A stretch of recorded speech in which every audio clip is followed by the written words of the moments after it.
And here on the best podcast available, happy to be joined by our second-year kicker, Cade York. What's up? How are you, buddy? Fantastic. The weather? No complaints. Can't complain. 71 degrees, a little hazy, but a nice breeze. Not very realistic for the season, but enjoy it while it's here. You and I were having this conversation. You're like, if it's 2 degrees, I don't know, can you really complain? I'm like, yeah, Christmas Eve, not ideal. But here we are, year one in the books. And I talked to Jerome Ford about this. How different has the offseason been? Because you really didn't have an offseason. When you're a rookie and you get drafted, you're right into it. No offseason. Yeah, it's especially for me, it's like kicking wise, you kind of go through like ramp up periods and then decel periods and breaks and stuff like that. Rookie season, it's like you start up spring, because in college you go the whole summer. So you go spring ball, you take a break after my sophomore season, then I start up in spring ball, and I don't really stop kicking until January of 2023. So it's getting close to 2 years straight of just kicking without a real solid break. So I definitely took some very solid time off, and it's definitely a big change in perspective and like how your outlook on everything coming in, because you come in and it's kind of big eyes and look around the locker room and see all these guys you've seen on TV, and then it's you start having all these expectations for the seasons, everyone telling you how it's going to be, and then you finally get to experience it for yourself and know what you need to focus on for the next year and what is a big deal and what's a bigger deal than you thought. And it kind of just gives you all these, you know what to expect and what to really focus on and to improve for next year. And it's definitely weight off the shoulders going into year two, because I think part of it's kind of just treading water your first year, and you just want to make sure you stay in the league. And then now you know what to expect, and you get to move forward and start to swim rather than just tread water. What's the biggest thing you learned in your rookie season? I think the biggest thing I learned is actually that I focused way too much on trying to be a kicker, like a better kicker to deal with the weather, when really I was already that kicker. I just needed to keep doing what I had been doing.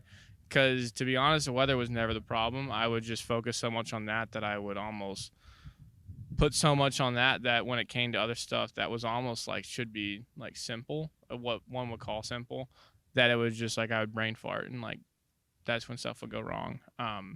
So I think knowing that I can handle the weather and the wind is, yes, it sucks and it's hard to deal with, but I'm capable of it. It's not something I need to do something special for. I just have to account for it. Knowing that is, I think it's going to be important for me going into this next year. Is the NFL, is it more mental than maybe college and the college game?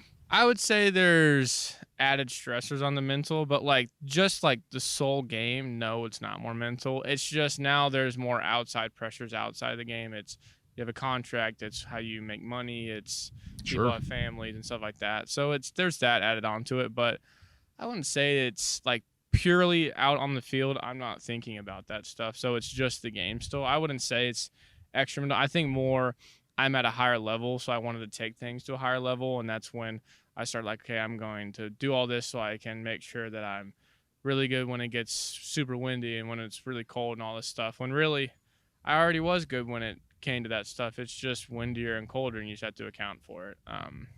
I think that was kind of that's the first thing people brought up, like literally 5 minutes after I got drafted. I got on a phone call on my dad's Jeep in the parking lot of Walk-Ons in Baton Rouge. I remember this. And the first question is like, how are you going to deal with 0 degrees and 45-mile-an-hour winds? I'm like, kick I don't it know. harder.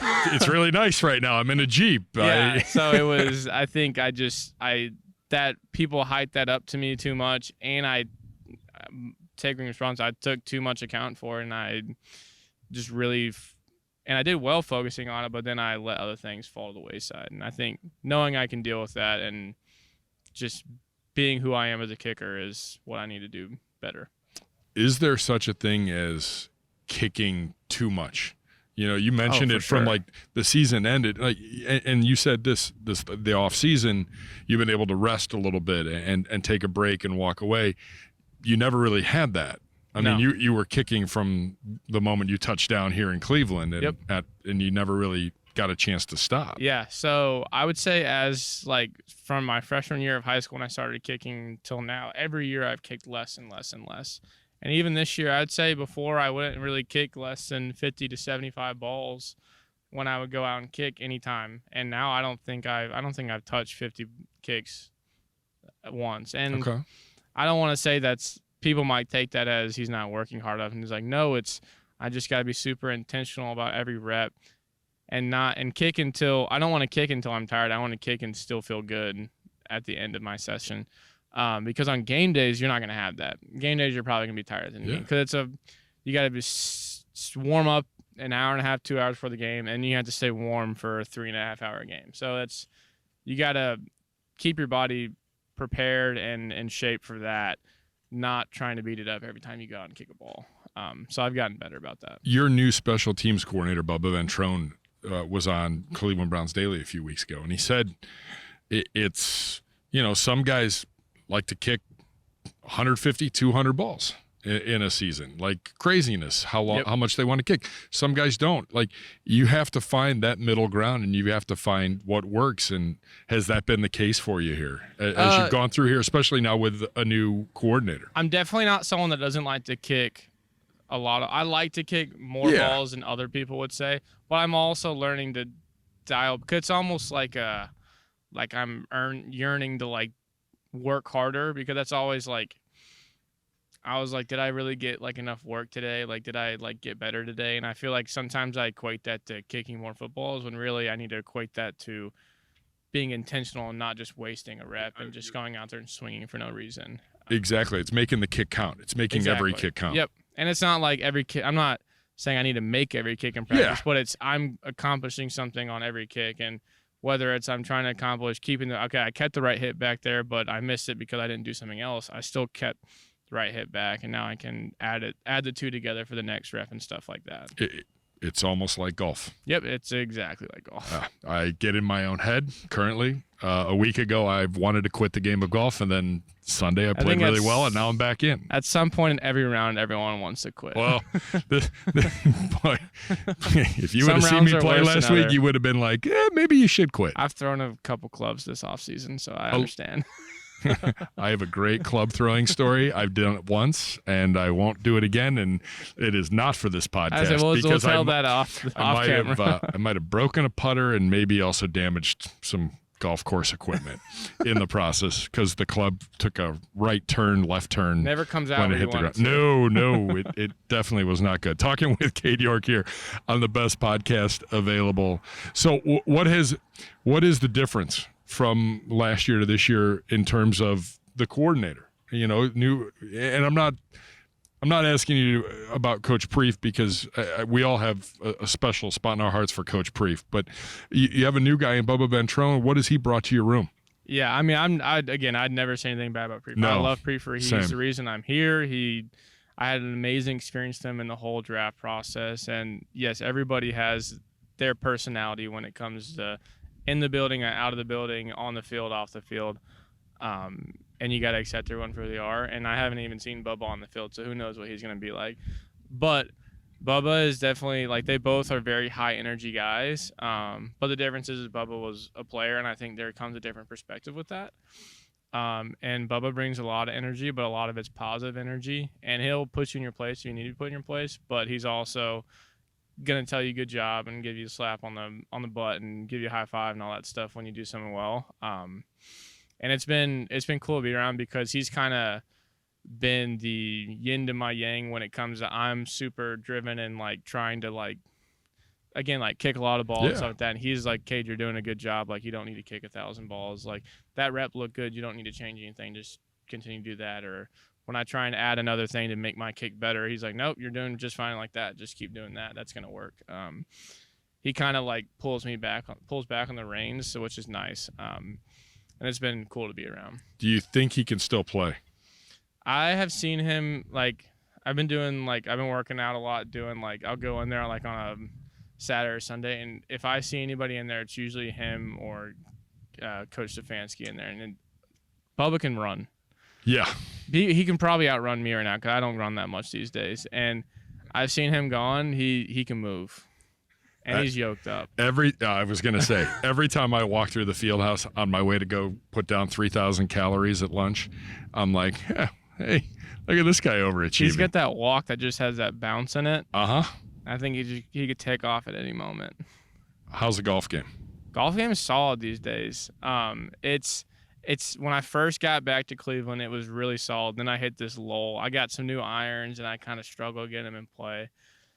And then about a week before the golf outing, I started back hitting them well again. I'm probably I'm like 80 to 85 right now.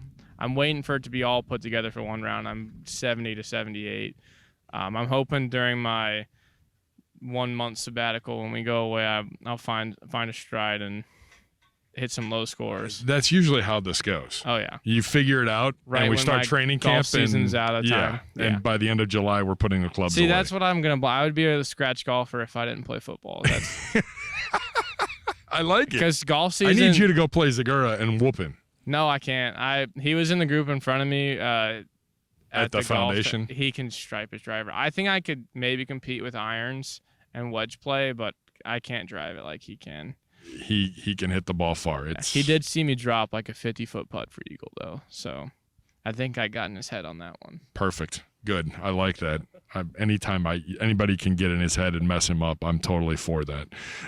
Talking with Cade York, big plans for the next for the little sabbatical here. I wouldn't say big plans. I'm excited though because like I'm 22 and all my friends are still in college or just now getting out of college, some of them. So it's like this last spring while I was home, I was excited to go home. Then I was like, I got home like, wait. It's like the only people in town are high schoolers and adults. It's like I have nothing to do. So now everyone's out of school for the summer. So I'm going to Lake Martin. All my LSU specialist buddies, one of them has a lake house up there. Gonna hang out there for a few days. Harrison's wedding is this summer and I actually went to high school with his wife. Or his soon-to-be wife. She's a few years older than me, and so they're getting married like right next to my hometown. So I'll go home for that, and I might go to California for some golf, but for the most part, I'll stay here in Cleveland and just fly places when I need to go somewhere. But I'm excited to see some friends. Best restaurant here in town. What's your go-to?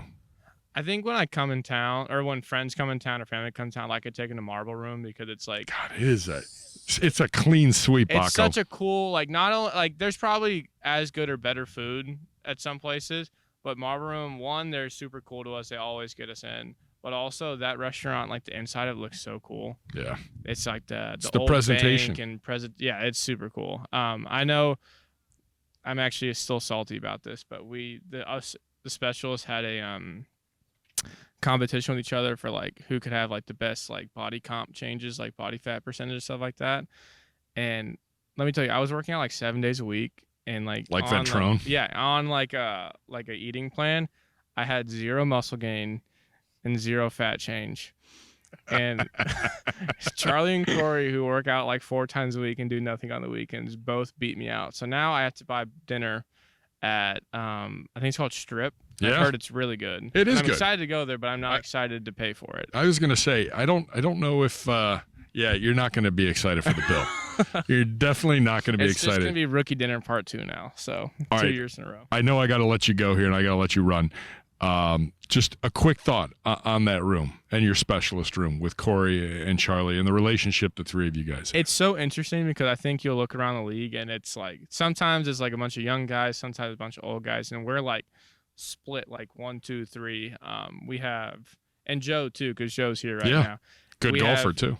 Joe's a pretty good golfer. We have me, a 22-year-old that has nothing to his name but a dog, basically. And I have rent a house. We have Joe, who is from South Carolina, a few years older than me, here living with Charlie right now. And then there's Corey, who's 26, I think, had his first child at the beginning of last season, freshly married and living here. And then Charlie's 32, has 3 kids. The elder statesman. And a wife. So it's like we're spread out across, we're all in 3 different stages of life. And it's like, it was kind of weird for me coming into it because I was like, okay, it's like, y'all want to hang out? I was like, no, the wife's at home. I'm like, dang it.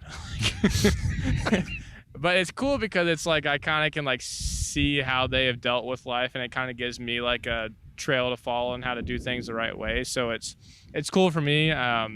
Maybe they wish they had someone older than me so they could look up to them, but no, they're stuck with me. So it's cool though. I enjoy it a lot. I appreciate the time. I know you got to get going. We got meetings. It's mandatory mini camp week. This is going to air in a few weeks, but I wish you the best of luck the rest of this week.